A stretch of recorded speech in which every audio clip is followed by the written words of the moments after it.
Hello and welcome you all to EduLearn to learn the last lesson by Alphonse Daudet prescribed by CBSE in class 12 Flamingo book. Actually the last lesson is the first lesson of Flamingo book of 12th class. Why it is entitled the last lesson? You may definitely get the answer of this question, but for it be with me and watch this video till the end. The last lesson is a story penned by Alphonse Daudet. Alphonse Daudet was born on 13th May 1840 and passed away on 16th December 1897. He was a French novelist and short story writer. Those students who are much interested to read the stories, I recommend them to read Alphonse Daudet definitely.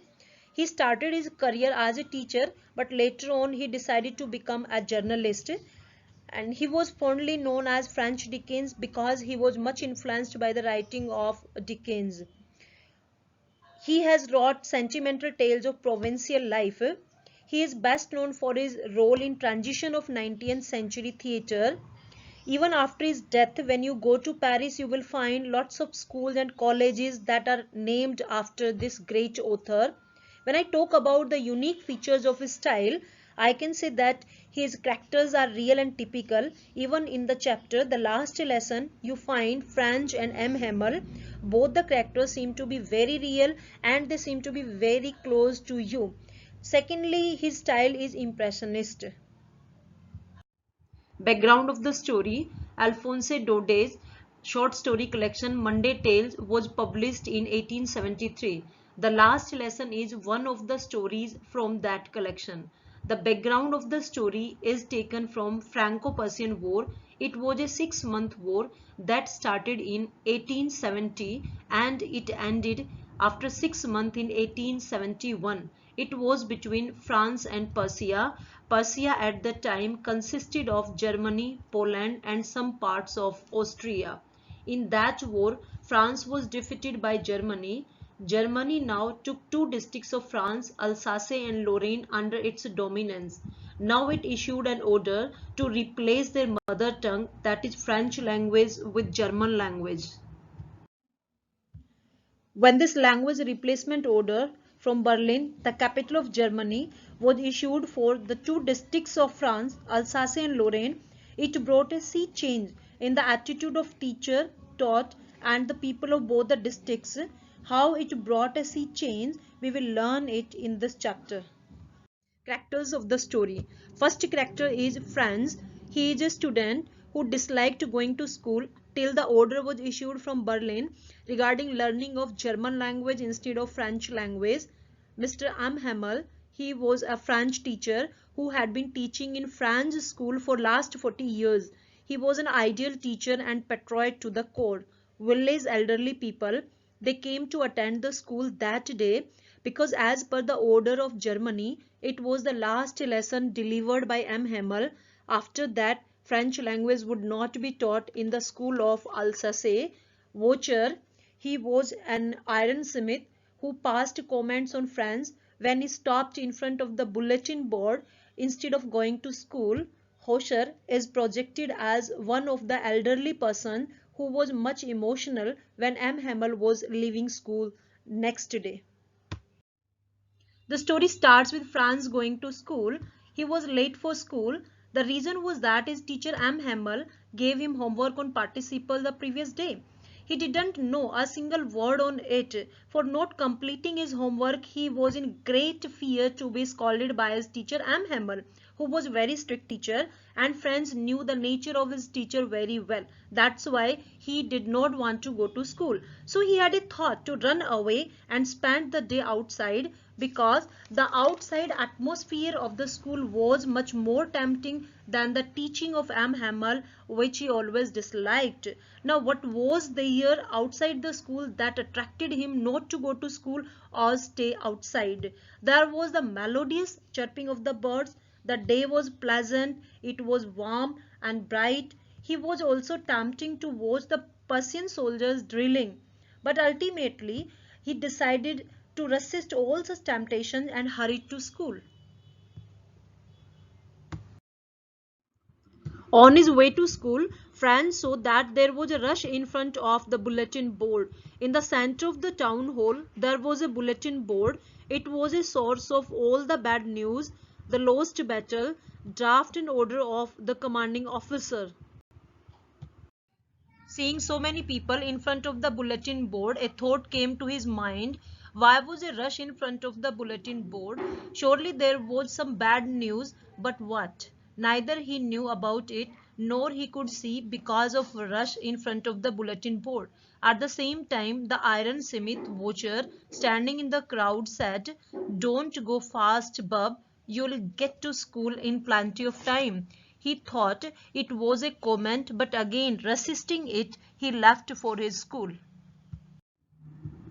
On reaching school, Franz was expecting the usual scenario. Usually there was great bustle when school opened, and it could be heard standing outside in the street. There were three types of sound that could be heard. The first sound was the opening and closing of desk by the student. The second sound was the lessons repeated in unison. All the students collectively repeated the lesson after the teacher. That sound could be heard standing in the street. The third type of sound was the sound of the rapping of teacher's ruler on the table. It was the time when considered that spare the rod and spoil the child. So teacher always carried rod in his hand and he rapped the rod on the table. Such type of sound always came from the school and could be heard even standing in the street. That day he found everything unusual in the school. It was all still and as quiet as on Sundays. His teacher M. Hamel was wearing his fine Sunday clothes, which he often wore on inspection day or prize distribution days. The students were already in their places and the back benches were occupied by the elderly people of the village who had never cared to come to school till that day. Franz was much surprised when instead of getting scolding by M. Hamel, he was welcomed in the class. It was a thunderclap for Franz. What teacher spoke in class that day? "My children, this is the last French lesson I shall give you. The order has come from Berlin to teach only German in the schools of Alsace and Lorraine. So as according to the order issued from Germany, it was clear to Franz that he would not get lessons in his own mother tongue. Now it was clear to him what was said news on bulletin board, why elders were sitting on back benches, and why M. Hamel was in special dress that day. Elderly people of the village had occupied the back benches of the class to thank M. Hamel for his 40 years dedicated service in that school. It was also their way to feel sorry for not attending school and learning their mother tongue when they had the time to go to school and to learn that. They also wanted to pay their due respect and honor to their own country that would not be their own after some time. M. Hamel started to take his last class in French language. The class was occupied by the students as well as the elderly people of the village. That day he was much curious to teach everything in one go. He wanted to make them realize their mistakes of putting off their learnings for the next day, and the result was that they could no longer learn their own mother tongue. First he taught grammar lesson, then the writing lesson was given by him, and after that he taught history lesson. He requested them to guard their language as it is the mother tongue which keeps their identity alive. About French language he said that it is the most beautiful, logical and clearest language. According to M. Hamel, language is the key to be free from imprisonment when people are enslaved. As long as they hold fast to their language, it is as if they had the key to their prison. Though they were Frenchmen, yet they could neither speak nor write their language, so how they felt proud to be Frenchmen. For not learning French language, he reproached himself, who sometimes declared holidays and sometimes sent his children to water his garden. He also reproached parents for not caring to send their wards to school to learn language. He also reproached the students who did not take interest in learning when he was teaching classes regularly. At last, everyone was very emotional in the class. The order put indelible impact on Franz. Now he understood that, as per the order written on bulletin board, he would have to learn only German language and he would not get any chance to learn his own mother tongue. He felt sorry for not learning language in time when M. Hamel was much curious to teach him, but he did not take interest in learning language. He began to take interest now in grammar and history, which seemed to be great nuisance to him previously. He forgot all the scolding by M. Hamel and also his cranky nature.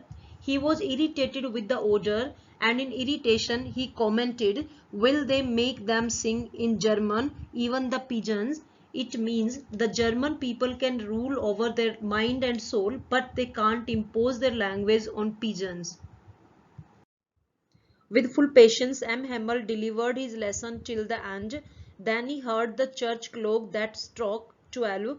He also heard Persian soldier coming back after drilling.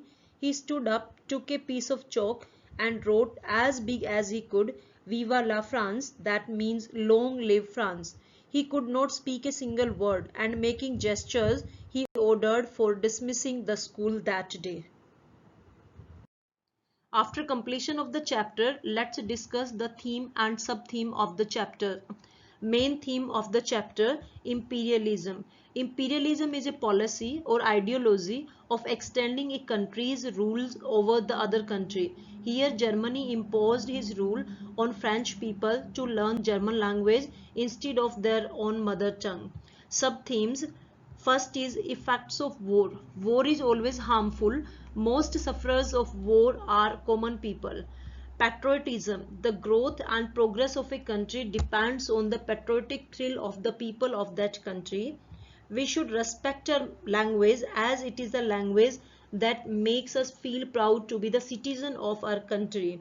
Linguistic chauvinism is the idea that one's language is superior to others. Here people of Alsace and Lorraine became the victim of linguistic chauvinism. The story beautifully depicts learning and teaching attitudes. It highlights that whatever one wants to learn it right now. Don't postpone it tomorrow. So dear friends, you should also learn the chapter today without postponing it on tomorrow. Thank you all of you for being with me till the end.